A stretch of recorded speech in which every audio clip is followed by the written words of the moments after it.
Hello viewers, welcome to filmy craft. நான் உங்கள் அருண். இந்த எபிசோடில் நம்ம பார்க்க போகிற படம் 2016 ஒரு சவுத் கொரியன் ரிவெஞ்ச் த்ரில்லர் படமாக வெளியான மிஸ்ஸிங் யூ.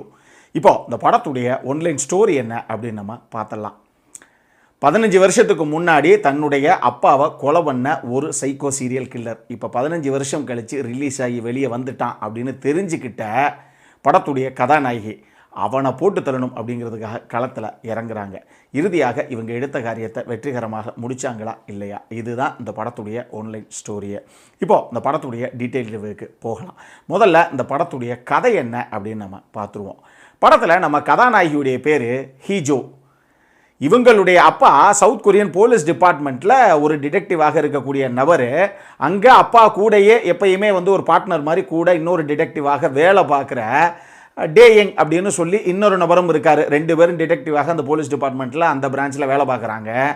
இவங்க 2 பேருமே ஒரு முக்கியமான கேஸ் எடுத்துகிட்டு சுற்றிக்கிட்டு இருக்காங்க. அது என்ன அப்படின்னா, ஊருக்குள்ளே அடுத்தடுத்து தொடர் கொலைகள் நடந்துக்கிட்டே இருக்குது. ஆனால் இதுக்கெல்லாம் காரணமான நபர் யார் அப்படிங்கிறது இவங்களால் கண்டுபிடிக்க முடியலை. இவங்களை பொறுத்தளவுக்கு அடுத்தடுத்து கொலைகள் நடக்குது, எதுலேயுமே ஒரு தடயம் கூட கிடைக்கல. அப்படின்னா எவனோ பயங்கர மூலக்காரன், ஆனால் ஒரு சீரியல் சைக்கோ கில்லர் தான் இந்த கொலைகள் எல்லாத்தையும் பண்ணுறான் அப்படிங்கிறத இவங்க 2 பேரும் ரொம்ப கிளியராக புரிஞ்சு வச்சுட்டு தான் அந்த ஆளை தொக்காக தூக்கணுங்கிறதுக்காக எல்லா இடத்துலையும் சுற்றிக்கிட்டு தர்றாங்க. அவன் மாட்டின பாடு இல்லை. இப்படி இவங்க ஒரு பக்கம் சீரியல் கில்லரை சுற்றி தர்ற தருணத்தில் கதாநாயகியுடைய அப்பா இருக்கார் இல்லையா, அந்த டிடெக்டிவையை ஒரு தருணத்தில் அந்த கொலைகாரன் போட்டு தள்ளிடுறான். யார், அந்த சைக்கோ கில்லர் போட்டு தள்ளிடுறான். இப்போ அந்த கொலைகாரனை பிடிச்சே ஆகணும் அப்படின்னு சொல்லி மிகப்பெரிய அளவில் எதிர்பார்ப்பில் இருக்கிறது 2 பேர் தான். ஒன்று நம்ம கதாநாயகி, ஏன்னா அவங்க அப்பா தான் இறந்து போனது. இன்னொன்று அப்பா கூட வேலை பார்க்குற அந்த பெஸ்ட் ஃப்ரெண்டு ஒருத்தர் இருக்கார், அந்த டேயங் அவர். ஆனால் அப்பா இறந்து போகும்போது கதாநாயகிக்கு வெறும் 7 வயசு தான். இப்போ அந்த அப்பாவுடைய ஃப்ரெண்டு ஒருத்தர் இருக்கார் இல்லையா, அவர் ஒரு வழியாக ஒரு தருணத்தில் பாஸ் இவன் தான் அந்த சைக்கோ கில்லர் அப்படின்னு சொல்லி பிடிச்சி கொண்டு வந்து கோர்ட்லையும் நிறுத்திடுறாரு. அந்த சீரியல் கில்லருடைய பேர் கீபம். அவன் இதுவரைக்கும் 7 கொலைகளை பண்ணியிருக்கான் அப்படின்னு சொல்லி கேஸை ஃபைல் பண்ணுறாங்க. ஆனால் இதில் உண்மையை சொல்ல போனால் 6 கேஸுக்கு அவன் தான் பண்ணேன் அப்படிங்கிறதுக்கான ஒரு கிளியர் கட்டு எவிடன்ஸு அது இதுன்னு சாட்சி கூட இவங்ககிட்ட கிடையாது. யார், போலீஸ் தரப்பில் எதுவுமே கிடையாது.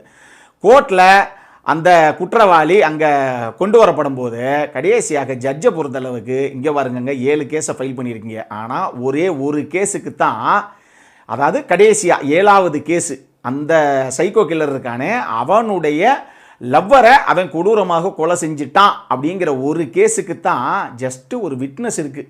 ஒருத்தர் இதை பார்த்தேன் அப்படின்னு சொல்லி போலீஸில் சொல்லியிருக்காரு. அந்த ஒருத்தர் சொன்ன அந்த சாட்சியின் அடிப்படையில் தான் கடைசியாக இவனுக்கு 15 வருஷம் நான் சிறை தண்டனை கொடுக்குறேன். ஆனால் அது இந்த ஒரு கொலைக்கே 15 வருஷம் உனக்கு நான் கொடுக்குறேன். மீதி 6 வழக்குகளுக்கு என்ன ஆச்சுங்கிறது எனக்கு தெரியல, ஏன்னா கிளியர் கட்டாக நீங்கள் எந்த எவிடன்ஸும் எங்ககிட்ட சரண்டர் பண்ணலை அப்படின்னு சொல்லி இவனுக்கு 15 வருஷம் சிறை தண்டனை கிடைக்கிது. இவன் 15 வருஷம் உள்ளே போயிடுறான்.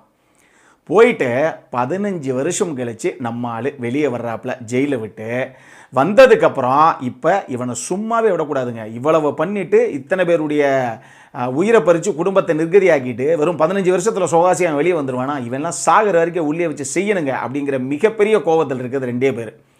ஒன்று இந்த கதாநாயகி, ஏன்னா அப்பா இறக்கும்போது இவங்க ஒரு 7 வயசு பொண்ணாக இருந்தவங்க இப்போ 15 வருஷம் கழித்து யோசிச்சு பார்த்துக்கோங்க, இவங்களுக்கு ஒரு 22 வயசு ஆயிடுச்சு. இப்போ பெரிய பிள்ளை ஆகிட்டாங்க. இவங்களும் போலீஸ் டிபார்ட்மெண்ட்டில் வேலை பார்க்கக்கூடிய ஒரு நபராக இப்போ இருக்கிறாங்க. இன்னொருத்தர் அப்பாவுடைய பெஸ்ட் ஃப்ரெண்டு, என்னுடைய உயிர் நண்பனே போட்டு தள்ளிட்டு நாயை உன்னையெல்லாம் உள்ளே வச்சு சிதைக்கிறேன்டா அப்படிங்கிற அளவுக்கு அவருக்கு கோபம். இந்த 2 பேர் இவர் பின்னாடி சுற்ற ஆரம்பிக்கிறாங்க. யார், நம்ம சீரியல் சைக்கோ கில்லர் பின்னாடி. இந்த டிடெக்டிவை பொறுத்தளவுக்கு இவன் வெளியே வந்துட்டு திருப்பி கொலை பண்ண ஆரம்பிச்சிருவானோ அப்படின்னு அவர் சந்தேகப்பட்டு சுற்ற ஆரம்பிக்கிறாரு. அவர் நினைக்கிற மாதிரியே அடுத்தடுத்து கொலைகளும் அரங்கேறுது திருப்பியும் ஊருக்குள்ளே. கதாநாயகியை பொறுத்தளவுக்கு இவனெல்லாம் உயிரோடையே விடக்கூடாது அப்படின்னு சொல்லி இவனை போட்டு தள்ளணும் அப்படின்னு சொல்லி அவங்க களத்தில் இறங்குறாங்க. என்ன பாஸ் இம்புட்டு கதையும் சொல்லிட்டீங்க அப்படின்னு தயவு செஞ்சு கேட்காதீங்க. இப்போ அந்த படத்தில் நான் சொன்ன அந்த கோர்ட்டு சீனு, கடைசியில் அந்த கில்லர் வெளியே ரிலீஸ் ஆகி வர்றாரு இல்லையா, இது எல்லாமே படத்துடைய 4வது நிமிஷத்தில் காட்டப்படுற காட்சிகள். உங்களுக்கு விக்ஸு மாதிரி சுற்றி சுற்றி ஒரு கதையுடைய அந்த அவுட்லைன் தெரியணுங்கிறதுக்காக சொன்னனே தவிர படத்துடைய 5 நிமிஷம் தான் நான் உங்களுக்கு சொன்னது. மீதி 1.25 மணி நேரம் படத்தை நீங்கள் பார்த்து தான் தெரிஞ்சுக்கணும். இதுக்கப்புறம் இந்த கதையில் நடந்த சுவாரஸ்யங்கள் தான் இந்த படத்துடைய மொத்த கதையை.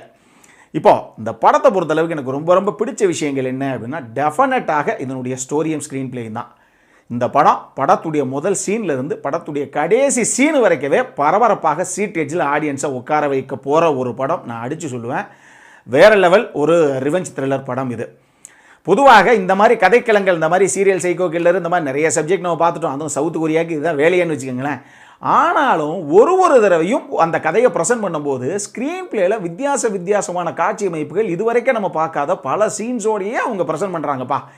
எப்படித்தான் அவங்களுக்கு இப்படி வத்தாத ஊத்து மாதிரி வந்துக்கிட்டே இருக்க ஐடியாங்கிறதா நமக்கு தெரியல. அந்த அளவுக்கு அட்டகாசமான ஒரு படம் இது. இன்னொரு பக்கம் இந்த படத்துடைய கதாபாத்திர வடிவமைப்பு அசந்துட்டேன் நான். இந்த படத்தில் 2 குறிப்பிட்ட வில்லன் கதாபாத்திரங்கள் காமிப்பாங்க இவங்க. ஒன்று இப்போ நான் சொன்ன இந்த கீபம்ங்கிற சீரியல் கில்லருடைய கதாபாத்திரம், இன்னொரு கதாபாத்திரம் நான் சொல்ல மாட்டேன், நீங்கள் படம் பாருங்கள். இந்த 2 கதாபாத்திரம் நம்ம ஊரெலாம் வைக்கிறாங்க பார்த்தீங்களா, ஒரு பெரிய வில்லன், எங்கே ஒரு கொடூரமான வில்லன்னா எப்படி காமிக்கிறது, இறக்குங்க ஒரு 8 சுமோவை, உள்ளே ஏற்றுங்கங்க ஒரு 80 அடியால் வந்து இறக்கி ஏரியாவில் உருட்டுக்கட்டையோட அருவாளோட வந்து சவுண்டோட சொல்லுங்கள், அப்போ தான் ஆடியன்ஸுக்கு ஒரு பயம் வரணும். தேவையே இல்லை. 2 கதாபாத்திரங்கள் இந்த 2 பேர்த்த விட கொடூரமானவே உலகத்திலேயே கிடையாது அப்படின்னு காட்டுறதுக்கு அந்த 2 கதாபாத்திரங்களுக்கும் இவங்க வச்ச சீன்ஸ் இருக்கு பாருங்க. வெறும் 20 செகண்ட் 25 செகண்ட் ஒரு கதாபாத்திரம், அதுவும் நான் அந்த சொல்லாத ஒரு கதாபாத்திரம் இருக்கு இல்லையா, இன்னொரு கதாபாத்திரம் வரும்னு அந்த கதாபாத்திரம்லாம் ஒரு 20 செகண்டு அதனுடைய இன்ட்ரோவில் காமிச்சிருப்பாங்க. 2வது தடவை அந்த கதாபாத்திரம் வரும்போதே அவ்வளவுதான், இன்னைக்கு சண்முகத்துக்கு சங்கு உறுதி அப்படிங்கிற ஒரு ஃபீல் நமக்கு வந்துடும். அந்த அளவுக்கு மிரட்டி எடுத்திருப்பாங்க இந்த 2 கதாபாத்திரங்களையும் அவங்க எழுதின விதத்தில். இன்னும் உங்களுக்கு கிளியராக புரிகிற மாதிரி சொல்லணும்னா, சேசர் படத்தில் ஜங்குவா எந்த மாதிரி ஒரு மோசமான சீரியல் சைக்கோ கில்லர் மாதிரி ஒரு சைக்கோபேத் மாதிரி ஒரு கதாபாத்திரத்தை ப்ளே பண்ணியிருப்பாருன்னு எல்லாம் தெரியும். சேசர் படம் பார்க்காதவங்க யாருமே கிடையாது, இண்டஸ்ட்ரி ஃபுல்லாக பார்த்துட்டாங்க. ஆனாலும் அந்த கதாபாத்திரம்லாம் ஒன்றும் கிடையாதுங்கிற அளவுக்கு இந்த படத்தில் இந்த 2 கதாபாத்திரத்தை டிசைன் பண்ணியிருப்பாங்க. பாருங்கள், வேற லெவலில் தெரிக்கும் இந்த 2 கதாபாத்திரங்களும். இது போக இந்த படத்தில் நடித்த எல்லாருடைய பர்ஃபார்மன்ஸையும் நிச்சயமாக நீங்கள் சொல்லணும். குறிப்பாக கதாநாயகி ஆகட்டும், அவங்களுடைய அப்பாவுடைய ஃப்ரெண்டாக அங்கிள் தான் கூப்பிடுவாங்க, அவரும் சொந்த பொண்ணு மாதிரி உயிரை வச்சிருப்பார், அவருடைய பர்ஃபார்மன்ஸ் ஆகட்டும், நான் சொல்கிற இந்த நெகட்டிவ் ஷேட்ஸில் வர்ற கதாபாத்திரங்களுடைய பர்ஃபார்மன்ஸ் ஆகட்டும், ஐயோ இந்த வில்லன் கீபம்லாம் வாய்ப்பே கிடையாதுப்பா, இந்த மனுஷன்லாம் எங்கே இருந்தியா பிடிச்சிங்க அப்படிங்கிற மாதிரி ரணகலமான ஒரு பர்ஃபார்மன்ஸு. மனுஷனை பார்த்தாலே நமக்கு சூச்சு வந்துடும் பயத்தில், அந்த மாதிரி ஒரு கதாபாத்திரத்தை பண்ணியிருப்பாப்புல அவர்.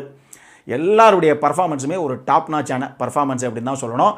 அதுபோக இந்த படமே எக்கச்சக்கமான நைட் சீக்வன்ஸு, இதுக்கான ஆர்டிஃபிஷியல் லைட்டிங்கு, அதுக்கு வச்ச ஃப்ரேமிங்கு ஒன்றும் அவ்வளவு அழகு மிரட்சியாக இருந்தது. ஒரு சேசிங் சீன்ஸ் எல்லாம் வந்து அவ்வளவு சூப்பராக எடுத்துருந்தாங்க. ஊரே ஓஞ்சதுக்கப்புறம் நைட்டு 2 மணிக்கு ஒரு 7-8 காரை சைரனை போட்டு போலீஸ் சைரனோட பறக்க விட்டு அப்படி பயங்கரமாக எடுத்திருந்தாங்க பார்க்குறதுக்கு. நீங்கள் பாருங்கள், சூப்பராகவே இருந்தது. இந்த படத்துடைய சினிமோட்டோகிராஃபியும் சரி, இதை அடுத்த கட்டத்துக்கு எடுத்துகிட்டு போனது இந்த படத்துடைய பேக்ரவுண்ட் ஸ்கோரிங்கு செம்மையாக இருந்துச்சு அப்படின்னு சொல்லலாம். அடல்ட் கான்டென்ட்டை பொறுத்தளவுக்கு இந்த படத்தில் அடல்ட் கான்டென்ட் இருக்குது. இது ஃபேமிலி ஆடியன்ஸுக்கு ஏற்ற படம் கிடையாது, பார்க்குறதுக்கு வாய்ப்பே கிடையாது. பட் நம்ம eyes of the devil, the chaser படம் இதெல்லாம் விரும்பி பார்த்த நபர்களுக்கு இந்த படம் கண்டிப்பாக பிடிக்கும், மாற்று கருத்தே கிடையாது. நம்ம சைட்லேருந்து டெஃபினெட்லி ஒரு ஹைலி ரெக்கமெண்ட் படம், எந்த காரணத்தை கொண்டும் மிஸ் பண்ணிடாதீங்க. இந்த படத்தில் ஆக்சுவலி ஒரு சில சின்ன லாஜிக் மிஸ்டேக்ஸ் இருக்குது. அதை வந்து நார்மலான ஆடியன்ஸால் ஈஸியாக கண்டுபிடிக்க முடியுமா அப்படிங்கிறது எனக்கு தெரியலை, எதுக்கும் நீங்கள் பார்த்துக்கங்க. பட் அந்த விஷயங்கள்லாம் இன்னும் டியூன் அப் பண்ணியிருந்தாங்கன்னா இது வேறு கட்டத்துக்கு வர வேண்டிய படம். இப்போயே செம்மையான படம், இதை விட இன்னும் நல்லா வந்திருக்கும் இந்த படம். இந்த படத்திற்கு ஃபில்மிகிராஃப் கொடுக்கக்கூடிய ரேட்டிங் 7.5 அவுட் ஆஃப் 10. இப்போது நம்மளுடைய அடுத்த செக்மெண்ட்டான இன்ட்ரெஸ்டிங் ஃபேக்ட்ஸ் அபவுட் தி மூவிக்கு போகலாம்.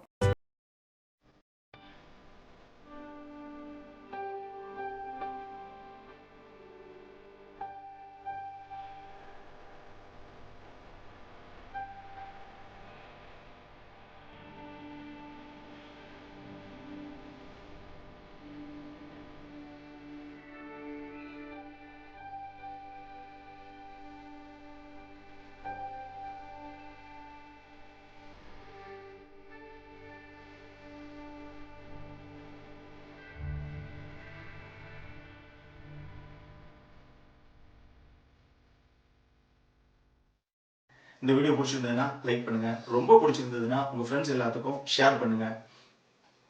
உங்களுடைய கருத்துக்கள் ஏதாவது இருந்தது அப்படின்னா கீழே இருக்க கமெண்ட் செக்ஷனில் எங்களுக்கு தெரிவிங்க. வீடியோவை க்ளோஸ் பண்ணுறதுக்கு முன்னாடி சப்ஸ்கிரைப் பண்ணுங்கள். சப்ஸ்கிரைப் பண்ணும்போது பக்கத்தில் இருக்க நோட்டிஃபிகேஷன் பெல் ஐக்கானையும் கிளிக் பண்ணுங்கள்.